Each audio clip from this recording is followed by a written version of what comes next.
안녕하세요. 연애 1년차 동갑내기 남자친구와 결혼 준비 시작했다가 얼마 전 뒤집어 엎어버린 올해 30살 여자입니다. 거지근성이라고 말로만 들었지 제가 결혼까지 생각했던 남자친구가 바로 그런 거지근성을 가진 사람일 거라고는 생각도 못해서 더 충격적이네요. 남자친구는 지역에 있는 평범한 회사 다니는 사람입니다. 연봉은 3천 중반이라고 하고 다니는데 정확히는 세금이다, 4대 보험이다 이것저것 다 떼고 나면 실수령하는 게 200 중반이에요. 나이 30, 사회생활 시작한 지 2년차 치고는 그냥 평범하다고 생각하는데 항상 남자친구의 비교 대상은 자기보다 더 잘 나가는 또래가 아니라 저였습니다. 솔직히 벌이 자체는 남자친구가 저보다 많이 버는 건 사실이었지만 자취하면서 월세로 나가는 것까지 생각하면 엄밀히 말하면 저랑 거의 똑같이 버는 거나 마찬가지였거든요. 저는 월급 200 받으면서 일하고 있고요. 독서실 총무일을 하고 있습니다. 독서실 총무가 무슨 돈을 그렇게 많이 받냐고 하실 분들도 계실 텐데 사실 제가 일하는 독서실이 저희 부모님 건물에 있고 건물 탑층인 자리가 도무지 나가지가 않아서 이래저래 방법을 생각하던 부모님께서 직접 독서실을 차려서 운영을 하고 계세요. 90평 규모고 100석 정도 되는데 대한민국에서 하나 사라지지 않을게 학구열이라는 말에 위치도 주변에 아파트 단지와 학교가 많아 대박나겠다 생각하고 차리게 되었는데 생각보다 벌이가 좋은 편은 아닙니다. 그나마 시험 시즌이 되면 사람이 많이 차기는 하는데 그때도 만석이 되지는 않고 시험 기간 아닌 평소 때에는 20석도 채우기가 힘들어요. 그래도 위치가 좋아서 적자가 난 적은 한 번도 없는데 건물 한 층을 거의 다 쓰는 것 치고는 딱히 재미를 못 보고 있는 거나 마찬가지이죠. 남자친구와 연애하면서 제가 독서실 총무라는 것만 이야기했지 부모님 건물이라고 이야기한 적도 없고 제가 독서실 관리하면서 부모님께 월급으로 얼마를 받는지는 말해준 적 없습니다. 그래서 남자친구는 독서실 총무가 보통 한 달에 100만 원도 겨우 번다는 이야기를 어디서 듣고 와서는 저보다는 자기가 훨씬 더 상황이 낫다고 생각했는지 항상 뭐만 있으면 독서실 총무하는 너는 모르겠지만 사회생활이 그렇게 녹록지 않다는 둥 하면서 잘난 척을 했어요. 남자친구는 남자친구대로 제가 독서실 총무를 한다니까 무슨 공무원 준비라도 준비하는 걸로 알았다고 하네요. 그런데 제가 딱히 공부하고 있는 건 없고 그냥 일하고 있는 거라고 말했더니 왜 그 나이 먹고 사지 멀쩡한데 취직 준비해서 회사를 들어가지 않고 아르바이트나 마찬가지인 독서실 총무를 하고 있느냐고 한마디 하더라고요. 목표 없이 사는 건 자기 스스로를 좀먹는 짓이라고 저한테 가르쳐주듯 말한 적도 있습니다. 솔직히 그때 홧김에 건물이 우리 부모님 거고 내가 월급 받는 거랑 부모님이 용돈 쓰라고 주는 것까지 하면 너보다 헐 낫다 한마디 쏘아 붙여주고 싶었는데 괜히 사소한 걸로 싸우고 싶지도 않았고 사실 따지고 보면 부모님 덕분에 제가 편하게 지내는 건 사실이니 굳이 반박하고 싶지도 않았습니다. 그리고 연애 초반인데 우리 부모님이 사실은 건물주다. 이런 것도 자랑하고 싶지도 않았고요. 무엇보다 그런 걸로 싸워봤자 저도 똑같은 사람 되고 유치한 거라고 생각했거든요. 그래도 잘난 척 하는 거 외에는 기본적으로 성실하고 저한테도 잘했기 때문에 연애를 계속 이어왔습니다. 그리고 얼마 전 남자친구한테 청혼을 받게 되었어요. 사실 청혼은 너무 갑작스러웠습니다. 둘 다 나이가 30이다 보니 결혼을 생각할 나이기는 했는데 정말 생각도 못한 타이밍에 결혼 이야기를 꺼내왔으니까요. 그래도 그동안 만나오면서 좋은 모습을 보여줬고 의외로 믿음직한 부분도 있어서 저도 그 청혼에 응하게 되었습니다. 당시 저희 부모님도 결혼으로 저한테 부담을 주시기도 했고 남자친구가 있다고 하는데도 선자리를 자꾸 알아봐 주신다고 했었거든요. 그런데 저는 결혼은 연애 결혼을 하고 싶었던 마음도 있어서 남자친구의 청혼이 그렇게 싫지만은 않았어요. 부모님께서 제가 결혼을 하면 어느 정도 지원을 해주실 거라는 확신도 있었습니다. 적어도 반반 결혼은 해야지 않겠냐는 생각에 남자친구한테 결혼을 위해 모아놓은 돈이 있느냐고 물었고 저도 그때쯤 저희 부모님이 뭐 하시는지 말을 해줘야겠다는 생각을 했어요. 그런데 남자친구가 독서실에서 아르바이트나 하고 있는 네가 무슨 돈이 있겠냐며 돈 걱정은 하지 말라는 겁니다. 자기는 이미 오래전부터 집을 가지고 있었다고 저보고 혼수만 조금 해오면 된다고 하더라고요. 데이트하면서 벌이에 비해 씀씀이가 큰 편이라고 생각했는데 다 믿는 구석이 있어서 저랬구나 싶었어요. 저렇게 자신있게 나오는데 제가 부모님 이야기를 꺼내기가 조금 그렇더라고요. 그래서 말할 타이밍을 못 잡고 있었습니다. 그리고 얼마 뒤에 남자친구 부모님을 소개받게 되었어요.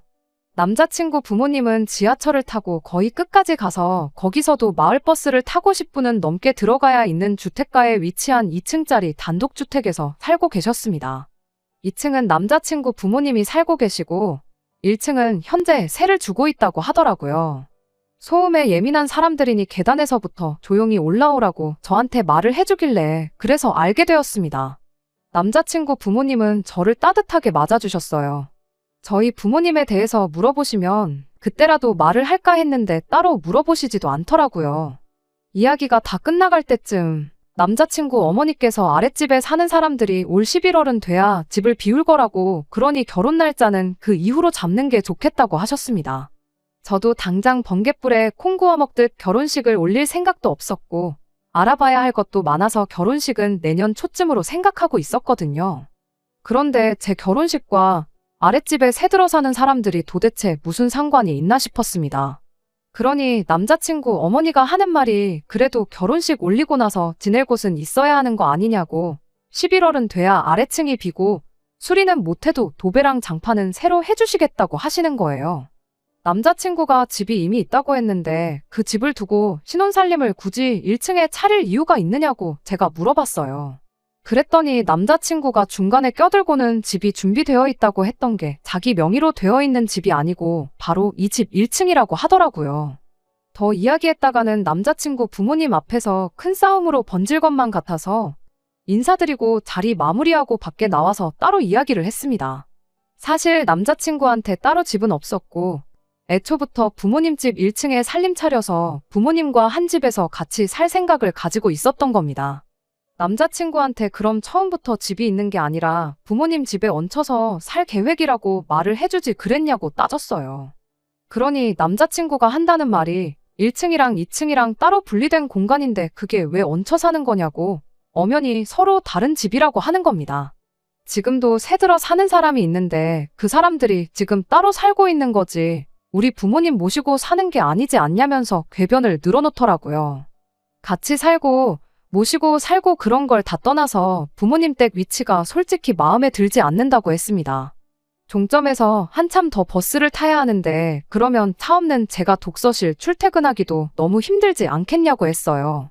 그리고 당신한테야 부모님이지만 나한테는 시부모님이 되는 건데 아무리 1층, 2층이 분리되어 있다고 하더라도 같은 담장 한 지붕 아래에 있는 집인데 모시고 사는 거나 마찬가지 아니냐고 했습니다. 그러니 남자친구는 정색을 하면서 요즘 빚 없이 집을 가지고 시작하는 게 얼마나 유리한 건지는 알고 하는 소리냐고, 요즘 집값이 폭락하고 이자는 폭등하고 있는 것도 모르냐고 하는 겁니다. 그러니 아직도 독서실 총무나 하고 있지 하면서 또 제 앞에서 잘난 척을 하는 거예요.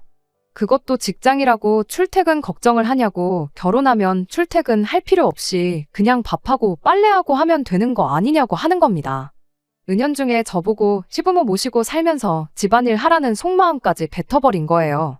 그때 딱 알았습니다. 이 자식이 지금 달리 저랑 결혼을 하자는 게 다른 게 아니고 자기보다 월 수입 훨씬 적은 여자 찾아서 자기도 모아놓은 돈도 없고 쥐뿔도 없으니 시부모님 집에 얹혀 살면서 부모님 모시고 살며 식모 노릇 할 수 있는 그런 사람을 찾고 있었던 거였어요. 제 배경을 잘 모르니까 그냥 독서실 총무한다는 말만 듣고 저를 딱 식모 정도로 생각했던 거고요. 그래서 혹시나 해서 떠보는 마음으로 그러면 시부모님 집에서 얹혀 살다가 집 살 돈이 모이면 그때 되면 독립할 생각이 있느냐 물어봤어요. 그랬더니 남자친구는 당연히 그럴 생각은 있다고 하면서도 자기가 지금 모아둔 돈이 따로 없고 생활비 하면서 집 살 돈 모을 거 생각하면 앞으로 최소 10년은 얹혀 살아야 하지 않겠냐고 하면서 그렇게 같이 사는 게 억울하면 제가 시내에 아파트 한 개 해오라고 하는 겁니다. 이때 이미 결혼이고 뭐고 뒤집어 버리기로 정했습니다. 제가 예상한 대로 모아놓은 돈은 쥐뿔도 없는 것 같고 직장도 수입도 별 볼 일 없어 보이는 제가 남자친구 눈에는 식모로 삼기 딱 좋은 사냥감으로 보였을 거예요. 남자친구한테 처음으로 그때 부모님 건물에 대해 이야기했습니다. 제가 일하는 독서실도 부모님 소유고 제가 독서실 총무 일을 하고 있는 이후부터 아마 조만간 건물 전체를 제가 관리하게 되고 월급도 지금의 몇 배는 더 받게 될 거라는 것들까지요. 그래서 뭐 상가라도 하나 팔아서 집 한 채 해달라고 부탁드려야겠다고 지금 당장 가서 물어보겠다고 말했습니다. 남자친구가 놀라가지고 입도 제대로 못 다물고 있더라고요. 저는 알아보고 연락 준다고 말하고 그 길로 잠수를 타버렸습니다. 연락이 와도 받지를 않고 죄다 무시해버렸어요. 연애하는 동안 집까지 바래다 준 적도 없고 독서실까지 찾아온 적도 없으니 제가 어디에 있는지도 모르고 엄청 애가 탔을 거예요. 잠수 타고 2주쯤 지났나? 독서실 문이 열리고 누가 들어왔는데 그게 남자친구였습니다.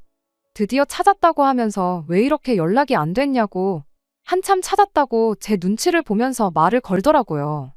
평소였으면 전화 안 받았다고 성질머리는 있는 대로 부렸을 건데 말이죠. 회사에 있을 시간인데 여기서 뭐 하냐고 물었더니 제가 걱정이 돼서 회사 휴가까지 내고 지역 내에 있는 모든 독서실을 하나씩 찾아보고 다니던 와중이라고 말하더라고요. 이 나이 먹고 독서실 총무나 하고 있는 내가 뭐가 소중해서 그 소중한 휴가까지 써서 찾으러 다녔냐고 말하니 우리 결혼해야 하지 않겠냐고 쩔쩔 매기 시작했습니다. 헤어질 결심을 하고 나니까 그동안 잘 맞는다고 생각했던 남자친구가 그렇게 찌질해 보일 수가 없더라고요. 그래서 곰곰이 생각해보니까 너랑 결혼하면 나만 손해인 것 같고 그래서 그냥 안 하려고 그런다고 하고 헤어지자고 했습니다. 그리고 솔직히 내가 연락 끊었을 때 눈치가 있었으면 네가 계획한 것들이나 행동들만 돌이켜봐도 당연히 내가 결혼이고 뭐고 뒤집어 엎어버린 거 알지 않았냐고 자기가 차인 거 알고도 이렇게 휴가까지 써가면서 나 찾으러 다닌 거 좀 섬뜩하다고 했어요. 한 번만 더 이렇게 찾아오거나 집까지 알아내서 찾아오거나 하면 경찰에 스토커로 신고해버린다고 했습니다. 부모님 집에 얹혀 살든 모시고 살든 그거야 네 마음인데 효도는 남 시킬 생각 말고 스스로 좀 하라고 했어요. 너랑 결혼할 여자도 앞으로 너한테 등골 쪽쪽 빨리고 살아야 할 너네 부모님도 불쌍하다고 쏟아내니 뭐라고 저한테 반박도 못하고 꿀먹은 벙어리 마냥 가만히 있다가 독서실 문 열고 나가더군요. 한동안은 집에 돌아갈 때 아버지가 마중을 나와주셨어요.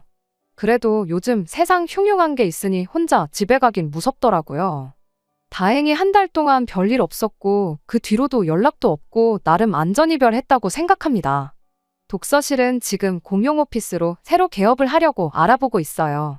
요즘 1인 창업이 유행이라 이쪽이 독서실보다 유망하다고 들어서요. 시설도 크게 바꿀 게 없다 보니 괜찮은 결정인 것 같다고 부모님이 제가 맡아서 한번 해보라고 밀어주기로 하셨어요. 부모님께서 슬슬 저한테 하나씩 일을 맡기시려고 하는 걸 보니 이제 은퇴를 준비하시는 것 같습니다. 한동안은 정신을 쏟을 일이 생겼으니 저한테는 잘 된 일인 것 같아요. 속이 시커먼 거지근성 속물들보다는 행복하게 살기 위해 노력해야겠습니다. 두 번째 사연입니다. 안녕하세요. 한 입으로 두말하는 염치 없고 뻔뻔한 시어머니와 연 끊고 살고 있는 30대 여성입니다. 부모 사랑은 내리사랑이라던데 저희 시어머니는 대체 왜 그러셨을까요? 저와 동갑내기인 남편은 서로의 지인들의 소개로 처음 만났습니다. 28살 나이에 연애를 시작했고 이후로 4년간 쭉 인연을 이어오게 되었지요. 이후로 저희는 결혼 전 4년의 시간을 함께 보냈습니다. 짧다면 짧고 길다면 긴 그 시간 동안 남편도 저도 직장에서 어느 정도 자리도 잡았고 서로에 대한 굳은 믿음도 생겼지요. 그래서 남편이 먼저 결혼 이야기를 꺼냈을 때 그 자리에서 좋다고 했습니다. 그리고 얼마 후 양가 부모님께 인사를 드리러 가게 되었지요. 처음에 시댁에 갔던 날이었습니다. 그곳엔 어머님뿐만 아니라 신우도 있었지요. 신우는 남편보다 6살이 어렸는데 남편 말로는 애교가 많고 착하다대요. 게다가 남편하고 사이도 좋은 것 같아서 저도 신우와 친해져서 잘 지낼 생각이었어요. 하지만 어째서인지 신우는 처음부터 저에게 호의적이지 않았습니다. 왜? 눈빛만 봐도 저 사람이 나를 좋게 보는지 안 좋게 보는지 느낌이 오잖아요. 하지만 그때 당시에는 제가 일단 어머님께 잘 보여야 한다는 생각에 매우 긴장한 상황이었거든요. 그래서 신우의 그 예의 없는 행동에도 기분이 나쁘다 정도로만 생각했지 나한테 왜 저럴까 그런 생각은 깊이 하지 못했습니다. 대응은 더더욱 생각도 못했고요. 한편 그날 알게 된 뜻밖의 사실 하나는 남편의 월급 관리를 어머님이 하고 계셨다는 거예요. 남편이 제가 어떻게 생각할지 몰라서 제가 자길 혹시 마마보이로 볼까봐 말을 못했답니다. 그러면서 한다는 소리가 아버님이 돌아가신 이후로 어머님이 당신은 아무 쓸모도 없는 사람이라며 자책을 많이 하셨다고요. 그러다 한 번은 남편더러 당신이 월급 관리를 해주고 싶다 하시더래요. 남편은 솔직히 어머님께 맡기고 싶은 생각은 없었지만 어머님이 모처럼 의욕을 보이셨던 일이라 자기가 차마 거절하지 못했다며 그러면서 남편이 저에게 단호하게 말하대요. 결혼한 이후에는 자기 월급 관리는 무조건 저에게 맡길 거라며 그러니 이 일로 이상한 생각이나 오해는 하지 말아달랍니다. 어머님이 얼마나 모아두셨는지 아냐고 남편에게 물어보니 어머님 말씀에 의하면 1억 정도 될 거랍니다. 저는 제가 모은 돈은 8천 정도 있었고 친정에서 6천을 보태주시겠다는 상황이었고요. 하나뿐인 딸이 고생하면서 시작하는 거 보고 싶지 않다고 하셨거든요. 그래서 저희는 대출까지 받는다는 전제하에 3억으로 예산을 잡고 집을 알아보기 시작했습니다. 이후로 주말이고 평일이고 구분 없이 매일매일 발품 팔고 송품 팔기를 한 달, 다행히 저희 마음에 드는 아파트를 발견했어요. 보고 간 사람이 여럿이란 말에 마음이 급해졌고 당장이라도 계약금을 걸어야겠다 싶었지요. 그런데 그때 남편이 어머님하고 일단 상의를 먼저 해야 하지 않겠냐대요.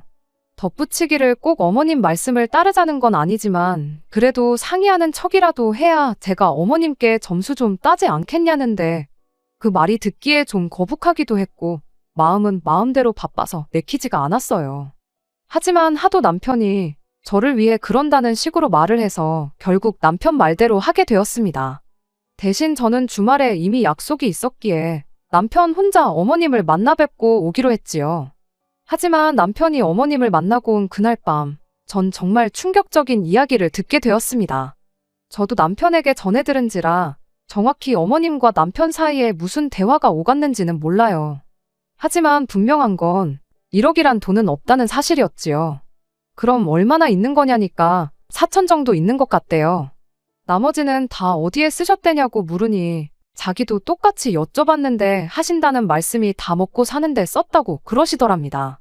당시 남편이 말하길 아버님이 돌아가신 이후로 어머님은 연금을 받고 계셨고 계단 청소를 다니시며 한 달에 100만 원 남짓한 수입도 있다고 했거든요. 그리고 남편이 따로 한 달에 30만 원씩 용돈도 드리고 있었고요. 그런데 그걸론 부족하셨던 건지 아들이 10년 가까이 직장 생활을 하며 모은 돈을 반도 넘게 쓰셨다는 게 솔직히 저로선 도무지 납득이 되질 않더라고요. 그리고 한편으론 남편이 정말 몰랐을까 그런 의심마저 들었어요. 하지만 수화기에 대고 정말 엉엉 우는 남편의 목소리를 들으니 제 마음이 너무 안 좋더군요. 결국 그 다음 날 남편과 함께 다시 어머님을 찾아뵙게 되었습니다. 자초지종도 듣고 앞으로 어떻게 해야 할지 이번에야말로 상의를 해봐야겠다 싶었으니까요. 그리고 어머님이 보여주신 태도는 제가 예상한 것과는 많이 달랐어요. 저희에게 미안해하실 줄 알았는데 오히려 역정을 내시대요. 부모가 먹고 사는 게 힘들면 자식 돈도 좀 쓸 수 있는 거 아니냐며 저희가 당신을 무슨 빚쟁이 취급을 한다나 어쩐다나 시쳇말로 아주 배째라는 식으로 나오시니 남편도 저도 뭐라 할 말이 없었네요. 하지만 이내 어머님께선 어쨌든 미안하게 됐답니다. 남편이 이렇게 빨리 장가간다고 할 줄 몰랐고 언젠간 당신이 채워놓으려고 했다고요. 그러면서 기왕 이렇게 된 거 저희 집을 시댁 근처에 구하래요. 그러면 제가 직장 생활하는 동안 애는 당신이 책임지고 돌봐주시겠다고요. 하나고 둘이고 상관없답니다.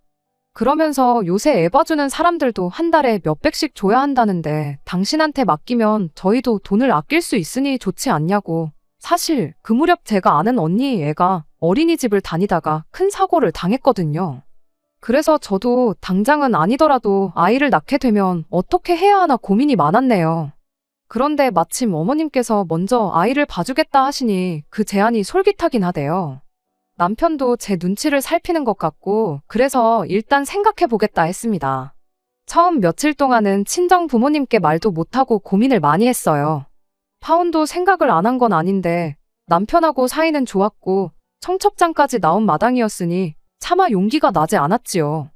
그리고 파혼한다고 사라진 돈이 다시 생기는 것도 아닌데 이제 와서 파혼을 하는 게 의미가 있나 싶기도 하대요. 정말이지 별의별 생각이 다 들었고 머릿속에서 별의별 시나리오를 다 써봤답니다. 그러다 결국 어쩔 수 없이 친정부모님께 다 털어놓았어요. 두 분 다 화가 많이 나셨지만 그래도 친정어머니께서는 아이를 봐주겠다는 약속이 마음에 걸리시는 눈치시대요. 그도 그럴게 저희 친정어머니는 일을 하고 계셨기 때문에 제가 애를 낳아도 도와주실 상황이 못 되셨거든요. 그래서 결국 결혼은 그대로 진행하기로 했네요. 구구절절 적지를 못해서 그렇지 정말 깊은 고민 끝에 내린 결정이었어요. 그렇게 우여곡절 끝에 부부의 연을 맺었습니다. 신혼여행은 둘 다 회사 일 때문에 휴가를 오래 낼 수가 없어서 가까운 제주도로 다녀왔어요. 여행의 마지막 날, 다음 날 바로 출근을 해야 하는 상황이라 집으로 가고 싶었지만 신우가 전화해서 한다는 말이 그래도 시댁에 인사는 하고 가야 하지 않냐입니다. 어린 신우가 그러니 너무 짜증나더라고요. 그나마 시댁이랑 저희 신혼집이랑 가까운 거리였으니 좋은 게 좋은 거다 생각하고 시댁에 들렸네요. 시댁에 도착하니 신우랑 어머님이 저희를 기다리고 있었습니다. 하지만 이내 저와 남편의 빈손을 보고는 진짜 너무하는 거 아니냐고 또 무례하게 굴더라고요. 신혼여행에서 아무것도 안 사오는 사람이 어디 있냐고요. 순간 어머님께서 이 사람 돈을 그렇게 다 쓰지 않으셨으면 저도 뭐라도 사왔을 거라고 쏘아붙이고 싶었지만 차마 그럴 순 없어서 시간이 없었다고 둘러댔어요. 그리고 이내 신우가 어머님도 남편도 다 있는 자리에서 또 한 번 선을 넘더군요. 아직 30도 안 된 신우가 애인도 없는 신우가 저더러 한다는 말이 자기가 웬만한 남자는 다 만나봤대요. 그런데 아무리 눈을 씻고 찾아봐도 자기 오빠만한 그러니까 제 남편만한 남자는 없다는 겁니다. 그리고 자기 어머니 그러니까 저희 시어머니요. 아버님 돌아가시고 힘들게 버티신 불쌍한 분이라고 잘해드리래요. 아니 100번 양보해서 손이 시누이가 그런 소리를 해도 어이가 없을 판국에 한참 어린 신우가 저한테 잔소리를 하니 저도 더는 못 참겠더군요. 그래서 제 할도리는 제가 알아서 한다고 아가씨나 잘하라고 쏘아붙였습니다. 아가씨 지금 이러는 거 굉장히 무례하고 어머님 얼굴에 먹칠하는 거라고 덧붙였고요. 그러자 신우가 얼굴이 벌개져서는 아무 말도 못하고 저를 노려봤고 어머님도 마찬가지셨어요. 아무리 신우가 저보다 아랫사람이어도 어머니 믿는 자리에서 신우한테 그렇게 말하는 며느리가 어딨냐입니다. 그래서 저도 어머님 떨어 그러면 신우가 먼저 함부로 말할 때 따끔하게 혼을 내주셨어야 하는 거 아니냐고 받아쳤어요. 그러자 남편이 나서서는 이건 신우가 잘못한 거라면서 어머님더러 신우 너무 감싸고 돌지 말라며 상황을 정리하대요. 결국 한 30분도 못 있고 신혼집으로 돌아왔습니다. 짧은 시간이었지만 피곤이 2배, 3배로 늘어난 느낌이었지요. 남편은 신우가 아직 생각이 어려서 그렇다며 저더러 좀 이해를 해달라는데 제가 그런 식으로 벌써부터 신우 감싸고 돌 거면 이 결혼 무른다고 했네요. 그랬더니 남편이 금세 미안하답니다. 그리고 그런 남편에게 제가 어정쩡하게 중간에서 잘하려고 하지 말라고 다시 한번 선을 그었네요. 저희 부부는 4년이란 시간을 만났고 아이도 둘은 낳고 싶었기 때문에 따로 신혼은 갖지 않기로 했어요. 게다가 어머님이 당신이 하나건 둘이건 봐주신다 하셨으니 직장에 대한 제 걱정도 사라졌고 그래서 하루빨리 아기 천사가 찾아와 주기만을 기다렸지요. 하지만 어머님께서는 언젠가부터 걸핏하면 허리가 아프다, 손목이 아프다, 여기저기 안 아픈 곳이 없으셨어요. 어머님이 계단 청소를 하고 계시기도 했으니 자식으로서 그런 소리를 듣고 걱정을 안 할 수가 없잖아요. 하지만 신우는 생전 어머님 모시고 병원 한번 가볼 생각을 안 하길래 저희가 모시고 정형외과부터 다녀왔습니다. 그런데 의사 선생님 말씀이 원인을 못 찾겠다고 하시대요. 엑스레이를 찍어봐도 그렇고 뭐 별다른 이상이 없다고요. 그리고 한의원에서도 진맥을 해봐도 딱히 큰 문제는 못 찾겠다 하고 그러니 남편이나 저나 자식 입장에서 속이 터지더라고요. 그렇게 2달 정도 지났을 때였습니다. 어머님 댁에 드릴 게 있어서 잠깐 들렸는데 현관은 열려있고 설마 무슨 일이라도 있나 싶어서 집 안으로 들어가니 다행히 화장실에서 물소리가 나더라고요. 어머님께 제가 들어왔다고 인기척을 하니 어머님께서 허겁지겁 몸에서 물기도 안 닦고 나오시더라고요.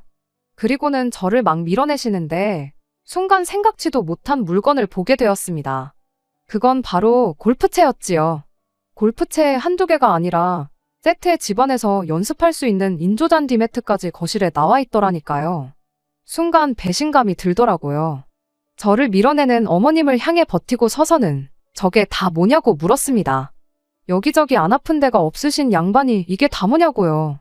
그랬더니 누가 줬다는 거예요. 어이가 없어서 그래도 뭐 제가 형사도 아니고 어머님을 취조를 할 수는 없잖아요. 하지만 그제서야 머릿속에서 퍼즐이 맞춰지더군요. 왜 어머님이 종종 골프 브랜드 옷을 입고 계셨던 건지, 시댁에만 오면 골프 채널을 보고 계셨던 건지. 솔직히 어머님이 골프를 치시건 축구를 하시건 그거야 제가 뭐라고 할 일이 아니지요. 오히려 건강하시다는 뜻이니 감사해야 할 일이고요. 그런데 자꾸 그 6천만 원, 그 피 같은 아까운 남편 돈으로 골프를 치고 다니신 건가 그런 생각이 드니까 속에서 열불이 나더라고요. 저희는 그 돈이 없어서 대출도 생각보다 더 받았고 그래서 다달이 나가는 이자도 많은데 그래도 어머님한테 골프를 치지 말라고 할 수도 없잖아요. 저희한테 돈 달라고 하시는 것도 아니고 그래서 남편한테 일단 상황만 일러두고 알고나 있으라고 했어요. 남편이 저더러 저 볼낯이 없다고 미안하답니다. 그렇게 또 시간이 흘러 저는 결혼한 지 6개월 만에 아이를 가졌습니다. 당연히 양가 어른들 모두 좋아하셨어요. 그런데 어머님께서는 축하한다 소리는 하시면서도 애를 봐주는 일에 대해선 이런 방구도 없으셨지요. 솔직히 불안한 생각이 들긴 했지만 그래도 당신이 먼저 하신 말씀이 있었으니 결국엔 약속을 지켜주시리라 믿었습니다.